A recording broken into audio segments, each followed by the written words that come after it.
Hello. Hello, मैं महेश्वरी बोल रही हूँ। हाँ बोलो। मुझे भूख लग रही है, बनाने के लिए कुछ नहीं है। सुबह से मैंने कुछ नहीं खाया है, मेरे लिए खाना ला सकते हो? भूख लगी है? अगर भूख लगी है तो कुछ ले आओ ना, मुझसे ये सब करने को मत बोलो। मेरे पास पैसे नहीं है, इसीलिए तो मैंने कॉल किया है। ओहो, समझ सकता हूँ, समझ सकता हूँ, अच्छी तरह से समझ सकता हूँ। मुझे फोन नहीं करना चाहिए था। हाँ जानता हूँ, तुम मेरी बीवी हो, मैं तुम्हारा पति हूँ। तुम मुझे तब से बुला रही हो जब से हमारी शादी हुई है।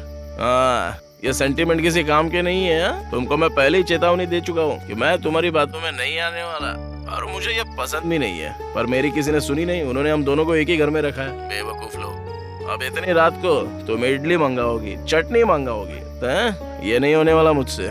सुनिए, मैंने आपसे कोई महंगा गिफ्ट नहीं मांगा है। भूख लगी थी इसलिए मैंने खाने के लिए कॉल किया। कम से कम आप एक इडली तक तो ला सकते थे ना। इस एरिया में मैं आपके सिवाय किसी को भी नहीं जानती हूँ, इसलिए मैंने कॉल किया। और मुझसे इस तरह बातें कर रहे हैं। छी, मेरी मत मारी गई थी जो फोन किया। फोन रखो।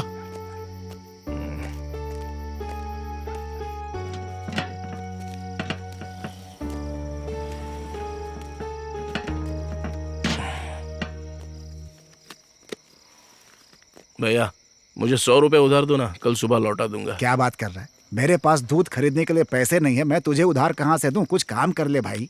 भैया उधार दे दो ना यार, कल सुबह लौटा दूंगा। अरे यार मेरे पास पैसे नहीं है, जाना यहाँ से। ठीक है, तो अपनी बाइक की चाबी दो। हैं? बाइक की चाबी? क्यों, दोबारा गिरवी रखने के लिए? मैं पागल नहीं हूँ। चल जा यहाँ से, दुकान बंद करनी है, पुलिस वाले आते होंगे, जाना।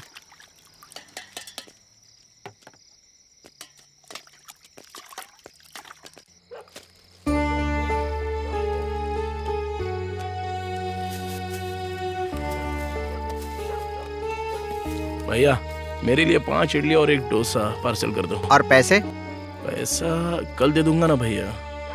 तेरा रोज रोज का यही है। भैया 5 इडली और एक डोसा के बस 50 रुपए होंगे।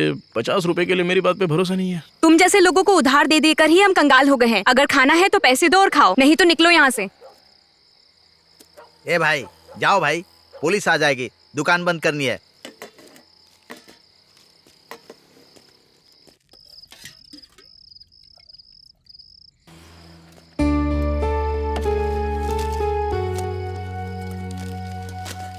क्या हुआ, उसे तुम पर भरोसा नहीं है? मैं देख रहा था, दुनिया में सबसे भयानक बीमारी भूख है। तुम ऐसे इंसान हो जो चीजों को मैनेज कर सकता है, लेकिन तुम्हारी वाइफ क्या करेगी? वो तुम पर बहुत भरोसा करती है। उसे भूखा मत मारो। मैं तुम्हें उसके खाने के लिए 100 रुपए उधार दे दूंगा।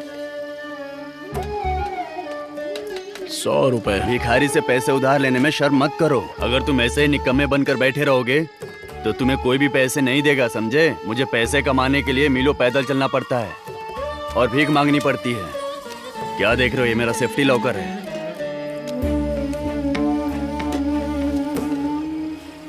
ये लो, कुछ खाने के लिए ले लो। जल्दी जाओ, नहीं तो दुकान बंद हो जाएगी।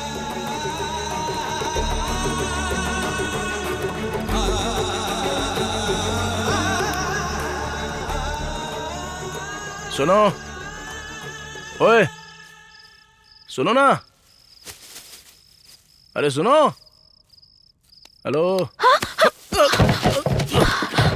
क्या कर रहे थे? तुम सो रही थी। तो क्या तुम चूहे की तरह मेरा पैर नोचोगे? मुझे छूना भी मत। मेरा कोई ऐसा इरादा भी नहीं है। खाना लाया हूँ तुम्हारे लिए। क्यों लाए हो? तुमने कहा था तुम्हें भूख लगी है। हाँ, मेरे भूख की चिंता थी आपको? चिल्लाने के बाद खाना लेकर आए हैं। जब मैंने फोन किया था तो आपने कहा कि जाओ बाहर जाकर खुद ले लो। मैं नहीं ला पाऊंगा। अब मेरे लिए खाना लेकर आए हैं आप। भिखारी को दे दीजिए। ये खरीदने के लिए मुझे एक भिखारी ने पैसे दिए थे। ठीक है, मैंने पैसों की मजबूरी में इस शादी के लिए हाँ कहा था, लेकिन तुमने शादी क्यों की? खाने के लिए कहा तो मेरी गलती निकालने लगे। देखिए, हमारी शादी पहले गुप्त थी लेकिन अब नहीं है। हर कोई जानता है हमारी शादी हुई है। मान लीजिए अगर मैं ये घर छोड़कर चली जाती हूँ, जैसा कि आपने कहा है, मैं अगर ये घर छोड़कर चली भी जाती हूँ तो कोई ये नहीं कहेगा कि लड़की भाग गई है। सब यही कहेंगे कि आपकी बीवी भाग गई है। हाँ, मुझे पता है आपको फर्क नहीं पड़ता, लेकिन मैं अपना नाम नहीं खराब करूंगी, इसलिए मैं इसी घर में रहूंगी। मैं इस घर को छोड़कर नहीं जाने वाली। समझ गए? जो करना है कर लो।